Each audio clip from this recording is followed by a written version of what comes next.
மயிலாடுதுறைக்குள் நுழைந்து மக்களை மரண பீதிக்கு தள்ளிய சிறுத்தை கூரைநாடு செம்மங்குளம் பகுதியில் இருந்து 22 கிலோமீட்டர் தூரம் பயணித்து காஞ்சிவாய் கிராமத்தில் உலா என அடுத்தடுத்து சிசிடிவி காட்சிகள் வெளியாகி அப்பகுதி மக்களை கொலை நடுங்க வைத்திருக்கிறது சிறுத்தையின் நடமாட்டம்.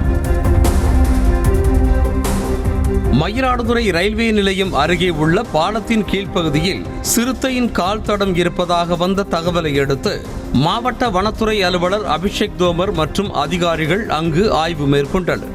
ஆனால் அங்கு சிறுத்தையின் கால் தடங்கள் எதுவும் தெரியாத நிலையில் காவிரியாற்றில் முடியுடன் கூடிய மலம் சிறுத்தை மலம் போன்று இருப்பதால் அதனை சோதனைக்காக சென்னை வண்டலூரில் உள்ள உயர் தொழில்நுட்ப வன உயிரின மையத்திற்கு அனுப்பி வைத்தனர். இந்த நிலையில் மயிலாடுதுறை மாவட்டம் குத்தாலம் தாலுகாவில் உள்ள காஞ்சிவாய் கிராமத்தில் சிறுத்தை நடமாடுவதை பார்த்ததாக அப்பகுதியைச் சேர்ந்த மாசிலாமணி என்பவர் போலீசாருக்கு தகவல் தெரிவித்தார். மேலும் சிறுத்தையின் கால் தடம் பதிவான இடத்தை கூடை கொண்டு மூடி வைத்திருந்தார். இதனையடுத்து போலீசார் அங்கு சென்று பார்த்தபோது அது சிறுத்தையின் கால் தடம் போன்று இருந்ததால் உடனடியாக வனத்துறையினருக்கு தகவல் தெரிவிக்கப்பட்டது.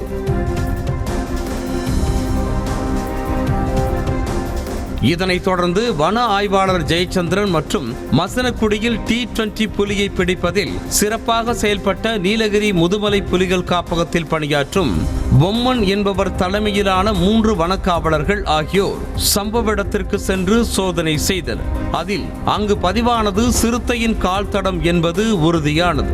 பின்னர் அப்பகுதியில் உள்ள பெருமாள் கோவிலில் பொருத்தப்பட்டிருந்த சிசிடிவி காட்சிகளை வனத்துறையினர் ஆய்வு செய்தனர். அதில் தெளிவாக தெரியவில்லை என்றாலும் வீதியில் சிறுத்தை கடந்து செல்வது போன்ற காட்சிகள் பதிவாகி திகிலை கிளப்பி இருக்கிறது.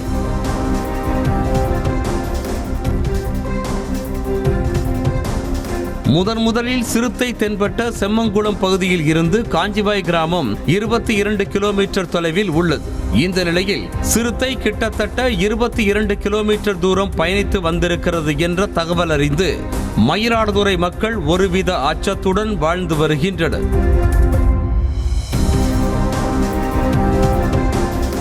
சிறுத்தையின் நடமாட்டம் உறுதி செய்யப்பட்ட காஞ்சிவாய் கிராமத்தில் கூடுதல் முதன்மை வன பாதுகாவலர் நாகநாதன் தலைமையிலான வனத்துறையினர் முகாமிட்டுள்ளனர். அதே நேரத்தில் ரயில் நிலையம் அருகே உள்ள காவிரியாற்று பகுதியிலும் சிறுத்தையின் நடமாட்டம் இருப்பதாக சந்தேகிக்கப்படுவதால் அப்பகுதியிலும் வனத்துறையினர் தீவிர தேடுதல் வேட்டை நடத்தி வருகின்றனர். இது தொடர்பாக வனத்துறை சார்பாக வெளியிடப்பட்டிருக்கும் செய்திக்குறிப்பில் சிறுத்தையை பிடிப்பதற்காக 15 தானியங்கி கேமராக்கள் பொருத்தப்பட்டு கண்காணிக்கப்பட்டு வரும் நிலையில் தற்போது மேலும் 30 தானியங்கி கேமராக்கள் வரவழைக்கப்பட்டு அவற்றை சிறுத்தை நடமாட்டம் இருப்பதாக சந்தேகிக்கப்படும் இடங்களில் பொருத்தும் பணிகள் நடைபெற்று வருவதாக தெரிவிக்கப்பட்டுள்ளது. செம்மங்குளம் பகுதியை சுற்றி பல்வேறு இடங்களில் வைக்கப்பட்டிருந்த கூண்டுகளை காவிரியாற்று பகுதி மற்றும் காஞ்சிவாய் கிராமத்தை சுற்றியுள்ள பகுதிகளுக்கு இடமாற்றம் செய்திருப்பதாக வனத்துறையினர் தெரிவித்துள்ளனர்.